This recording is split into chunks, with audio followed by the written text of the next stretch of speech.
Hi YouTube. I know you haven't heard from me for a while. It's been almost a month, and that's the longest I've gone in years without making a video. I'm not going to explain why you haven't seen me, other than the fact that my life kind of took a little bit of a downturn, and I just kind of had to get my shit in order and, stop fooling around a little bit and take life a little more seriously.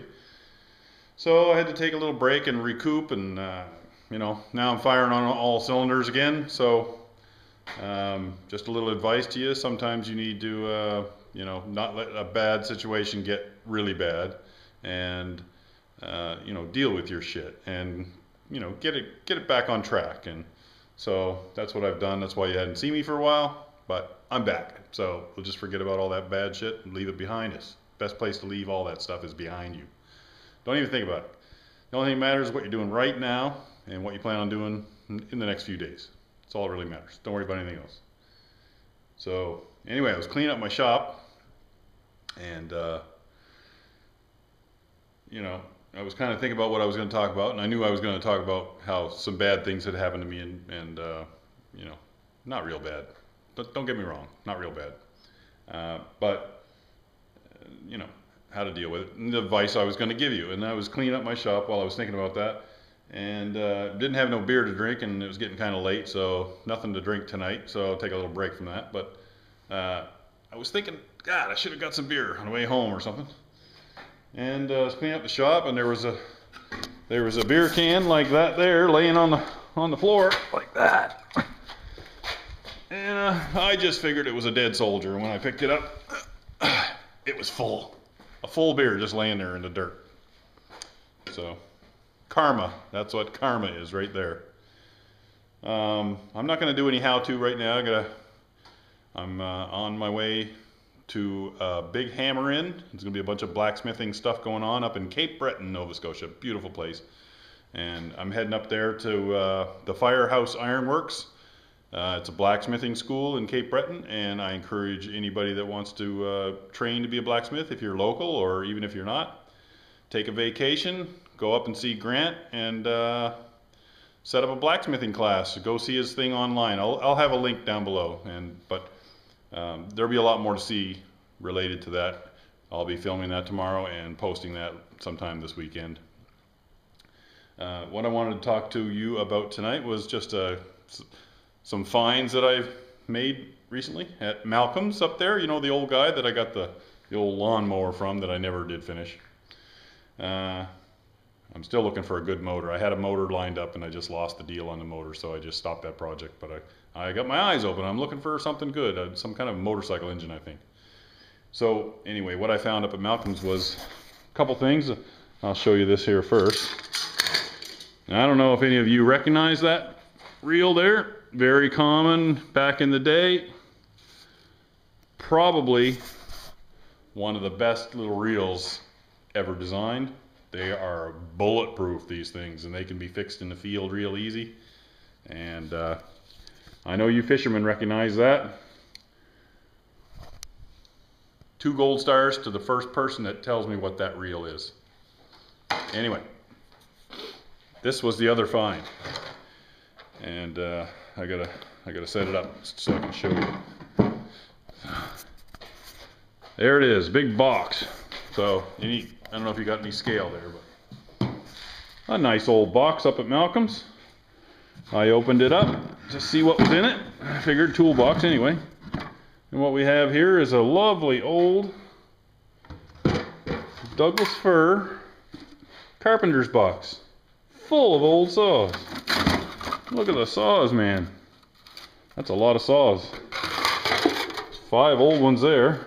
I don't think any of them are in too fabulous condition, but they're kind of lovely. I like old saws. I don't know. I got a thing for them, I guess. In there is a brand new 26-inch miter box saw. That's a big miter box saw. Still got a price tag on it. $22.99. So that'll come in handy, actually. There's a saw on the lid. Even had a little saw holder up built into the lid. Isn't that neat? Slips in there.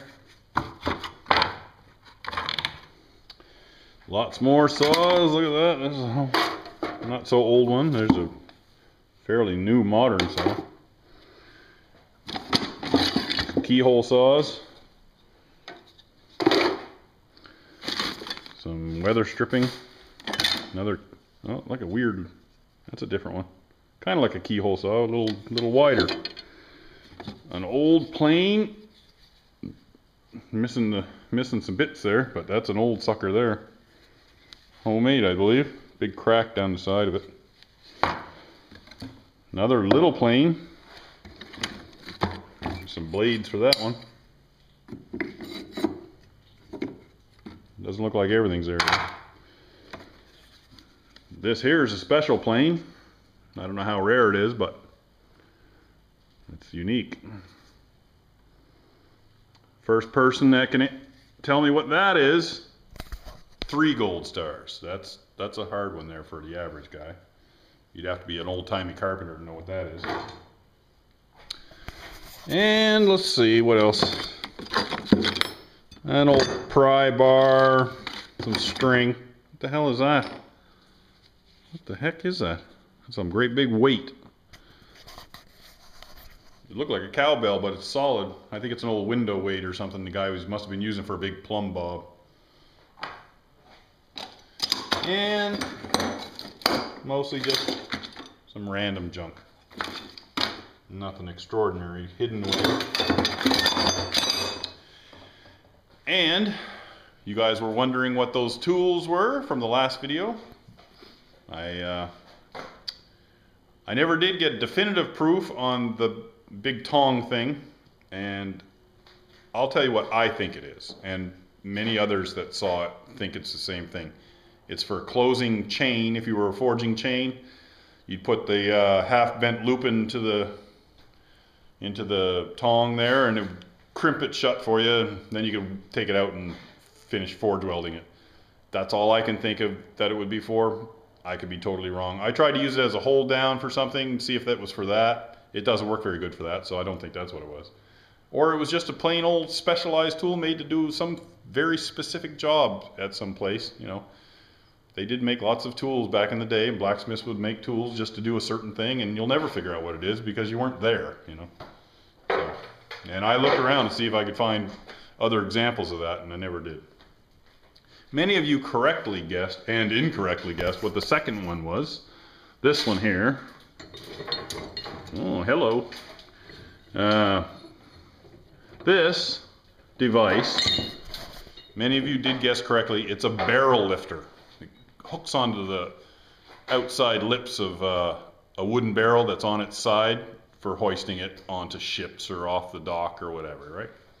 And there's modern versions of the same thing. That one was made for like saltfish barrels and things like that. It came from a little fishing village near here, so where they did a lot of cod fishing and that sort of thing. It's a very common item around here.